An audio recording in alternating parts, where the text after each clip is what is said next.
तर hello guys, माझं नाव आहे कशिश आणि मी राहते नागपूरमध्ये. हा माझा सेकंड व्हिडिओ आहे जगन्नाथपुरीचा. तर आम्ही इथे चाललो होतो ट्रॅव्हल्सच्या तिकीट बुक करण्यासाठी. ही अशी ट्रॅव्हल आहे जी पूर्ण आपल्याला तिथले 7 जागेवरती फिरवून आणणार होती. सगळ्यात पहिले आम्ही तिथून तिकीट बुक करून घेतली आणि ही ती जागा होती जिथे आम्हाला ती 4 जागेवर फिरवून आणणार होती.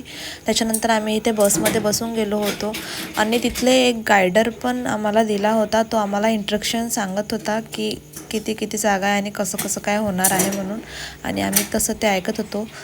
तर सगळ्यात आधी त्यांनी आम्हाला नेलं चंद्रभागा बीचवरती.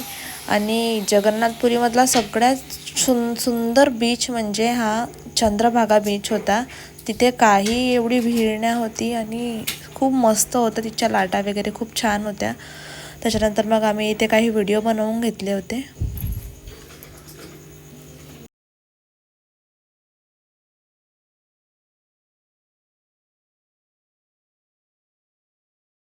त्याच्यानंतर त्यांनी मग आम्हाला दुसऱ्या डेस्टिनेशन मेन्यूवरती नेलं होतं आणि त्या जागेचं नाव होतं कोणार्क मंदिर.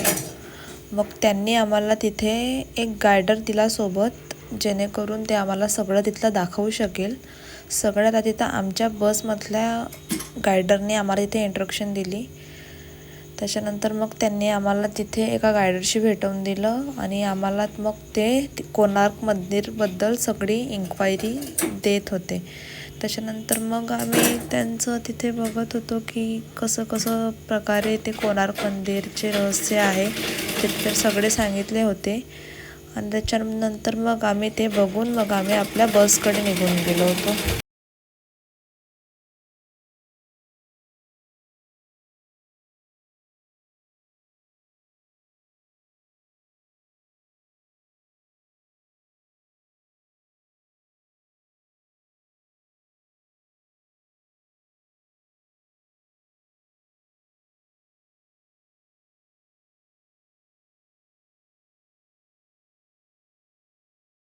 त्याच्यानंतर मग त्यांनी आम्हाला तिसऱ्या डेस्टिनेशनवरती जाण्यासाठी निघालो आणि तिथे तो जाण्याचा रस्ता 2 तासाचा होता. मग आम्ही बसमध्ये बसून तिकडे जाण्यासाठी निघालो आणि मग आम्ही फायनली तिथे पोहोचून गेलो होतो. त्या मंदिरच्या आतमध्ये नाही गेलो आम्ही, कारण की तिथे खूप गर्दी होती. आणि मग आम्ही बस ते बाहेरूनच बघितलं आणि बस मग तिथे आम्ही ते स्टारवालं फूड होतं आणि एक आईस्क्रीम वगैरे खाऊन घेतली होती. मग तिथे मग आम्ही फिरलो थोडा वेळ आणि मग आपल्या बसमध्ये जाऊन बसून गेलो. मग त्यांनी आम्हाला त्याच्यानंतर तिथे झू होता, त्या झूमध्ये नेलं होतं. तिथे खूप सारे प्राणी होते पण आम्ही ते बघितलेच नाही, कारण की खूप चालायला लागलं होतं तिथे. आणि तिथे जी एक कार होती त्या कारचे तिथे चार्जेस होते, म्हणून काही आम्ही ते गाडी वगैरे केली नाही. मग आम्ही पैदलच फिरलो. तरी खूप सारे वेगवेगळे तिथे पक्षी प्राणी वगैरे होते जे पाहायला मिळाले. पण तिथे हत्ती, अजून क्रोकोडाईल, अजून वाघ वगैरे होता पण आम्ही तो बघितलाच नाही. त्याच्यानंतर आम्हाला इथे तो भालू वगैरे दिसला.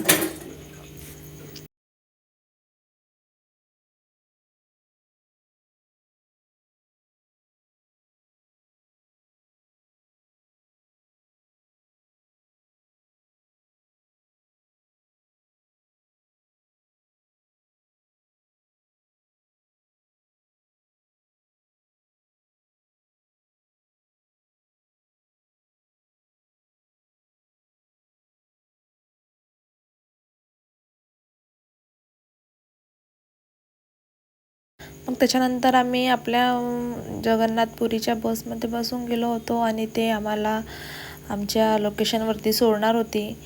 आम्हाला तिथे जाण्यापर्यंत आम्हाला रात्र होऊन गेली होती. आणि हा होता माझा मिनी ब्लॉग. कसा वाटला मला नक्की सांगा.